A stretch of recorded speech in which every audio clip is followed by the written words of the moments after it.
Dolly-doovers, and my name is Renee Galvin. We are going to be answering a lot of questions today that we get asked a lot about starting repainting dolls.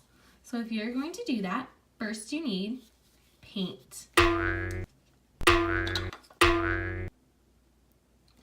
Now the paint brand that you use does not matter at all. The only thing that does matter is that it is an acrylic paint for the dolls. So that's the only thing that matters. You can use any brand. My favorite that is one of the cheaper brands is Martha Stewart. So besides paint, you also need paintbrushes. With paintbrushes, it does not matter what kind of paintbrushes you use exactly, as long as they are for acrylic. You can use any shape and sizes.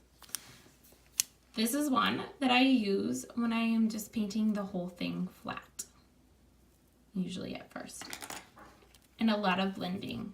This one I actually love. It didn't come this way curved, but it is curved with just use of time, and it's one of my favorites. That's why it looks like it has a lot of love. This one I call a striper brush. I'm not sure if that's the exact name, but that's what I call it. But it's actually to paint nails, and I use it to make stripes. Now, if you're going to be doing more than just painting a doll, or you want to take things off of the doll, I will also show you how to do that. Now let's say I have this little messy part right here of her face. You're going to want to take nail polish remover, and you're going to want to make sure that it's 100% acetone, and that will take off any paint. And to do that, I do it one of two ways. I use this little round regular Q-tip and get it off, or I use the pointed Q-tip with the acetone on it and get in here into these little tiny pieces. Now, you do not need to take off the paint of your doll before you paint it. You can actually use these lines as your guidelines to repaint the eyes. There's no need to take it off unless you absolutely don't need it. Like if I was making a boy, I would take off his eyelashes right here. I would not do that. And I would take off his lips. Okay, so now that we have our paintbrushes, our remover, another thing that we do if we're adding onto dolls, and if we're gonna add onto this, and I wanna make her have more hair and a bigger pigtail and things like that, we use a product called Sugru. You hear us talk about this a lot. Sugru, this is just Sugru with no paint on it or anything done with it. It's just put on there. Now Sugru is like a clay almost, and it's kind of rubbery, like it almost is like a glue, but it's not sticky like gum, but it's not sticky like gum. But it comes in packages that look like this. There's all different colors. Blue, I have grays, but really you can use white and you can paint it. So that is one way that we do add pieces to the doll. Sugru is rubbery, so when I squeeze it like this, and it's flexible, it is not gonna pop off like air dry would. Air dry clay pops off if you would squeeze it like that. Now, another product that we do use sometimes is called Epoxy. I personally love Epoxy. It's two parts. You mix it together, and then you'll have your part that you use on your doll. Using Epoxy, the only bad thing is that when you squeeze it and you don't have a lot on there, it will pop off once it's dry. This part is Epoxy. But this part down here is Sugru. So there's ways around so that your Epoxy is onto your squishy head, and if someone would happen to squish it, that it's not gonna pop off. Another tool that we use when we're using sculpting or doing sculpting at all is we have rubber silicone tools, and you will see us use that a bunch when we're doing sculpting. I use them almost every doll that I add on things. So we have those. There's different kinds, there's different sizes. We also use something like this that I just recently started using, and I love them. But do those look familiar to you? Do you see anything that looks familiar to you about those? What about this one? This one seems to always make people remember.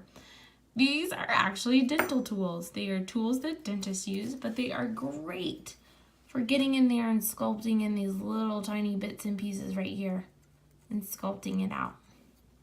So that way you can get down deeper. It's really thin, and you can even make things, you know, kind of go up here and soften that area. So dental tools are a good thing. I got mine on Amazon. We have little tools like this, little stylus tools. And if I'm gonna do like a dot of her eye, I'm gonna use this little stylus tool and make a little dot. So this one's a good one to have as well.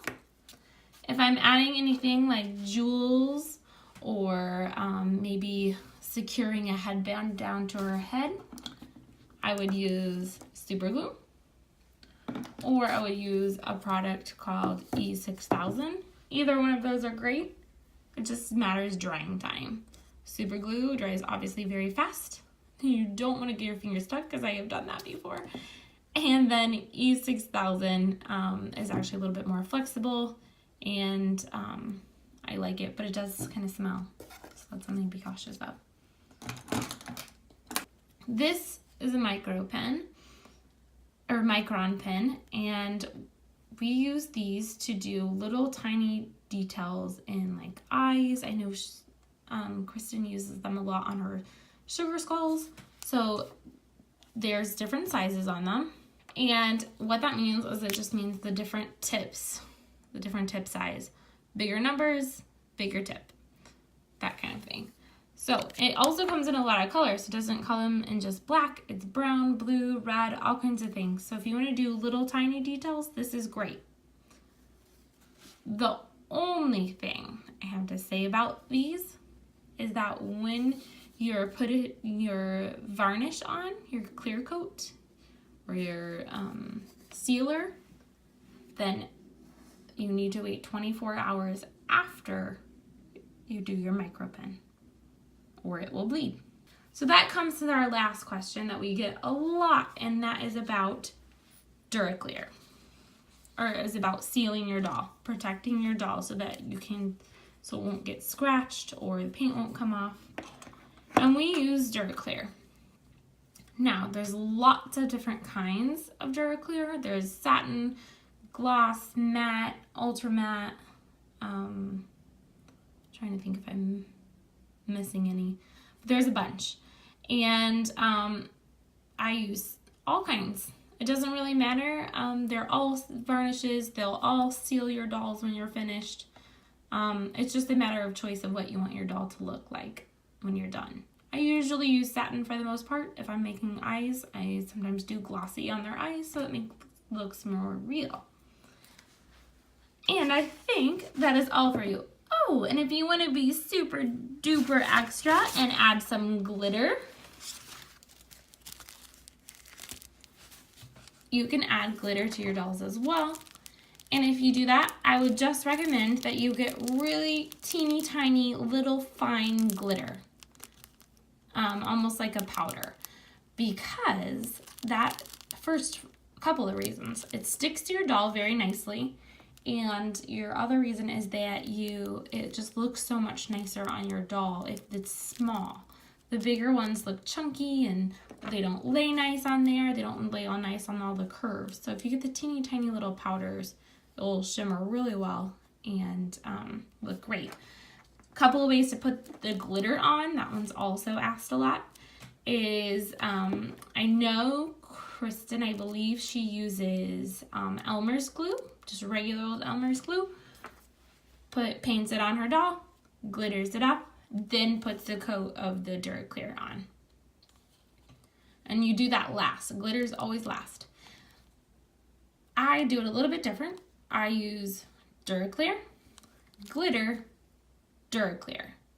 So that will be my last and final thing. So I DuraClear the whole doll, add my glitter, DuraClear it again. So I hope that gives you guys tips and pointers to make all your little dolls that you want to make. And if you have any questions, please put them in the comments below. We will take care of that for you. Thanks, guys.